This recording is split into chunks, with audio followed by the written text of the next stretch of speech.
Hello, Paul Swift here at Bike Fit. I want to talk to you today about the challenge that some of us have trying to unclip our pedals from the Look Delta pedals, or particularly the pedals on a Peloton bike.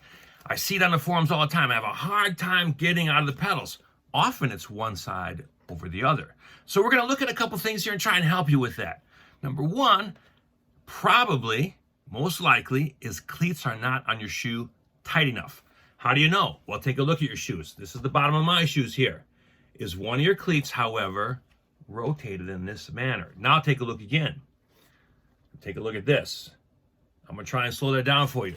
This now has the heel further out. So what's the big deal about that? Well, if I'm in the pedal and I try to rotate my heel outward, the heel will go out and the cleat will stay inward.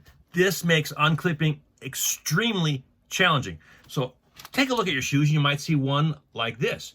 Now you might even see both. So what do we got to do about that? Well, we have to tighten it up. Here's where the next challenge is. You have to look at the fasteners on the bottom of your shoes. For example, I have 3 different cleats here. 1, 2, and 3. They all look compatible. They all work with the Peloton bike. They come from 3 different sources. The problem is they come with 3 different types of screws as well. Now, some are going to actually come with needing a screwdriver, a Phillips or a regular. Some will come needing a 4mm hex key like these. Most people who buy from Peloton, that's what you're going to get. However, the other day, I just worked with a mother and a daughter, both Peloton shoes, both Peloton cleats, ordered from Peloton. One of them actually had a 3mm Allen key set of screws on their bottom of their shoes. So you gotta look at that first. Let's hope it's a 4mm. If we're gonna try and help you find them if you need them. So here's the challenge. You often get this little 4mm hex key to go with your shoes. The problem is it's small, it's tough, it's really hard on your hand because you really need to crank these down super tight. Now, what can I do about that? Well, you can get a longer hex key, 4mm. This is certainly longer and you get a bit more leverage on it, but it's still pretty thin, pretty harsh on the hand. Now, you can take and get something like, for example, the T-handle. Longer, but not necessarily for the leverage as far as cranking and torquing it down. Now, you could get a multi-tool where you maybe pop one in and out and you do the 4mm. A little better than this. So I can get your hand on it. You can reef on it really hard and crank on it. I'm in the bike industry. I use a Y wrench a lot. I'm very familiar with this. I'm able to get good torque on it. Not everybody will be able to do that. Not as familiar with it. What I really recommend is getting a long L-shaped with a handle on it, a long end, so you can get a lot of leverage. Make sure you don't get the little round end like that. That is not something you want. You want the square end here where you're going to crank it into the shoe and really tighten it down. As you can see, this is a lot longer than this, and it gives you a lot more leverage. So if I were a Peloton user, I'd probably invest in one of these, particularly if you're going to be doing one of these online fits as well. You need to have this tool to make the adjustments.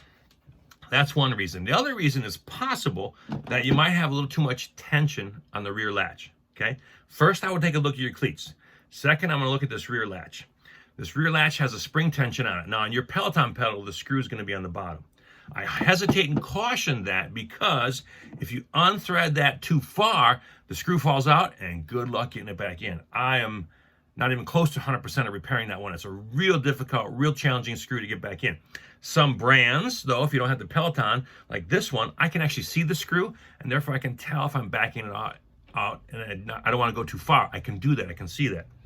So I want to illustrate one more time. Could be the tension. I'm going to show it on this particular pedal here because it's a little easier to show you what's going on. And so what I have then is, let me use this shoe here. So I'm in the pedal and I need to rotate my heel outward, and so I go like this. And it stayed in the pedal. This is the challenging part of trying to get your shoe out of that particular pedal. Now, I'm going to show you this. This is a multi-pedal, a little leverage on the lever on the end to help for that illustration. This is available if you share a bike at home with someone that says SPD cleats, but they also have Look, and or if other people and they want to ride with tennis shoe, this is a good little option for a pedal so that you can ride with all 3 systems. The last would be if you're somebody who sort of falls as an outlier in the sense of maybe you're born with a club foot. That would be a reason your cleat and toe might need to be torqued in. The cleat would look like this. You might be extremely pigeon-toed. That would be another reason. So cleat position is really critical. That's why we really strongly suggest you see a bike fit professional understands all the cleat adjustments. There's a lot of fitters out there. They don't quite get all of this. Having this tool, if you're going to be doing it at home, will really be helpful. So those are your reasons. Number one, for making it difficult to get out of your pedals. Number one, the cleat's probably loose. Two, it could be the tension. If you back off that, I really stress caution. It's usually a 3mm. I always like to tighten it first, just to get a feel for it, and then tighten it. It has these little notches that go kunk, kunk. And just do one, maybe two of those kunks at a time, and test it. Don't turn the thing all the way out. That screw will come out, and it's disaster from then on out. The last one is maybe you have some sort of physical alignment. Your architecture of your body is that way. That could cause and have a reason for your cleat to be inward. So see a bike fit professional, get those cleats on right. That alone, proper cleat positioning, in addition to being properly tightened and fastened on the shoe, will help with your clipping in and clipping out of the pedals. My name is Paul. You can reach me at paul@bikefit.com. Email us, call us anytime with questions. Thanks for watching, and you have a great ride.